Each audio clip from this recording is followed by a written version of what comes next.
Hey y'all, today on the farm, I'm going to tell you how you can grow over 25,000 pounds of food valued at over $12,000 in just 3 months on 1 acre. The way we're going to do that is we're going to grow some new potatoes to sell on the fresh market. So I'm going to sell direct to end consumer. I'm not selling to a wholesaler, or they're not going to a big manufacturer to make potato chips or anything else. These are going to be fresh red Lesotho potatoes, red Pontiac and Kennebec. Kennebec is a white variety. Those varieties do well down south. I'm in southwest Georgia, and I get all my research and info and knowledge about potatoes from the University of Florida, because I'm just above the Florida line, and the University of Georgia does not do potato research. The University of Florida offers a great deal of research on potatoes, and that is who I default to for all my knowledge. According to the University of Florida, we should average about 25,800 pounds of potatoes per acre. So just over 12 tons per acre of yield. To get that yield, you got to use a significant amount of water. And they encourage you to put out 100 pounds of N pre-plant incorporated, and then once the spuds start to break through the ground, you see the first little bit of leaves peeking out of the dirt, they come back and top dress another 100 pounds of N. It takes a lot of fertilizer and a lot of water to make a good crop of taters. Now, I know there are plenty of videos out there on YouTube where people tell you can plant potatoes in a bucket, cover them up with some straw, and just have loads and loads and loads of potatoes, and you can lay them on top of the ground, put a little straw on them, and they'll just make and make and make. That's more or less clickbait. That's not accurate. You can grow a potato in a bucket. You can grow a potato laying on top of the ground with straw on it, but you will not get a commercial yield. Your yield will be a tiny fraction of a commercial yield.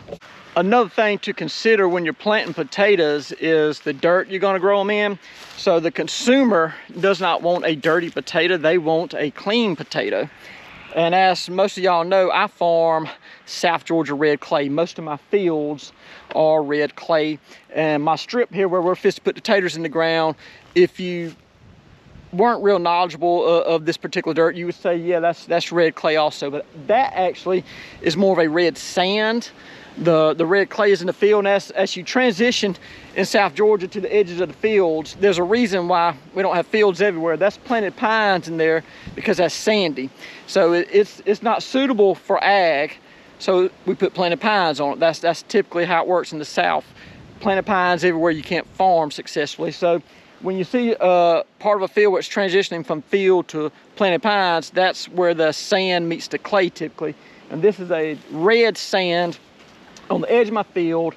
I'm putting it right here because my soil is about the best I can get on my farm for potatoes. I can't get perfect potato soil, but that's about as close as I can get.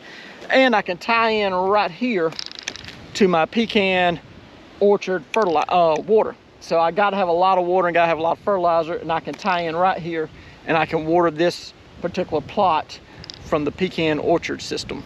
Main thing that separates me from other potato growers is I market 100% of my crop direct to end consumer. Now I do have a few people that flip them, but it's still not I don't sell to any corporations. I may sell to people that buy 20 or 30 bags a week and then they go and resell them. But majority of my crop I sell directly to the person that's going to eat it, or I sell it to someone that's going to sell it to the person that's going to eat it. Before you plant your potatoes, you need to cut them up in pieces about the size of a golf ball. You see these all chopped up here. And they have been cut up for 3 weeks, sitting in a non-sunny location, so it needs to be in the shade and it needs to be cool. For me, I let them on my porch on the side that the sun doesn't hit, and so they've been in a breeze, in the shade, cool weather, and that has allowed them to dry down. If I just cut them up and plant them in the ground, they'll still be moist. They won't be dried back and scabbed over like this. And then once you put them in that moist dirt, that moist potato will rot instead of sprout.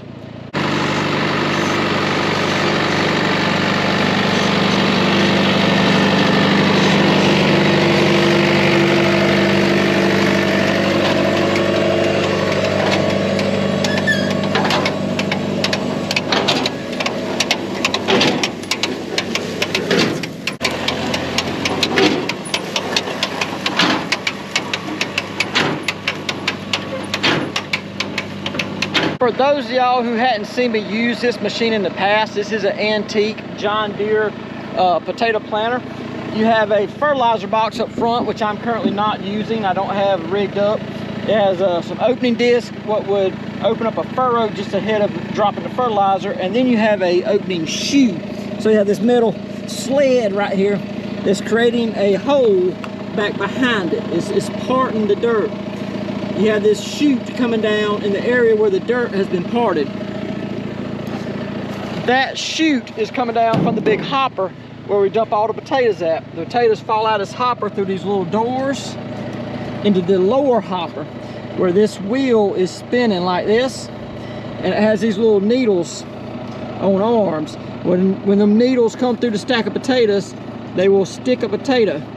As that wheel travels around to the front and above that chute right there, the needles pull back through that little arm and the potato is released. It then drops down that chute. This is where it falls. When it's released, it falls right there. And as we travel forward, these two discs throw a mound of dirt over top of it, thus planting it in the ground.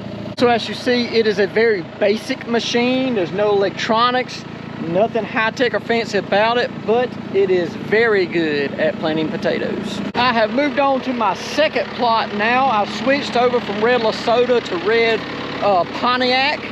These are going in right here next to the little market garden I have at my farm, at my house rather. I got lettuce over here. I'm gonna switch into sweet onions. We got carrots, and I got another later crop of carrots coming on right here, and we're gonna go potatoes beside that. You can also see my irrigation strategy in use here. This is how we're gonna water the potatoes. We're gonna run drip down there. I get less compaction when I run drip. If you step off in one of these drip beds, you will go way down past your ankle in mud. If I come overhead with overhead water, the water actually packs the ground when it hits it, and it may be slick on top, but it'll be firm, and that's not as good for potato growth. I can get better tuber growth, tuber expansion with softer ground, and I do that by using drip tape.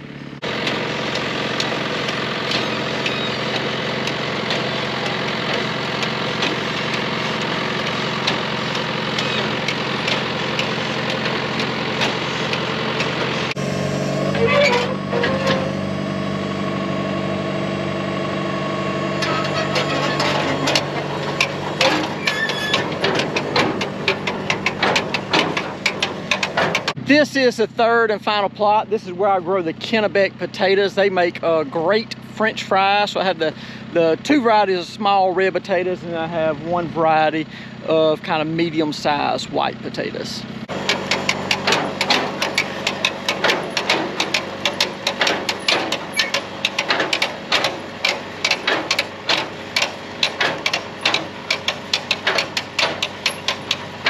Well, that's it for today's video. The only thing I know that will produce more tons and potentially more dollars per acre than new potatoes is sweet potatoes, which coincidentally is not even a potato. But I've looked into doing sweet potatoes a couple of times, had never pulled the trigger on doing it commercially scaled. I've done it in the garden, but the issue with sweet potatoes and the issue with growing new potatoes, or any type of potatoes for that fact, is work. It is a lot of work. Harvesting potatoes is a lot of work. Bagging them up, we got to bag them up into 10-pound sacks. We got to store them. There's a lot of work goes into taters, but that's the case with anything. If you're going to make money, it's going to require some effort. I thank all of y'all for watching, and I hope to see you next time.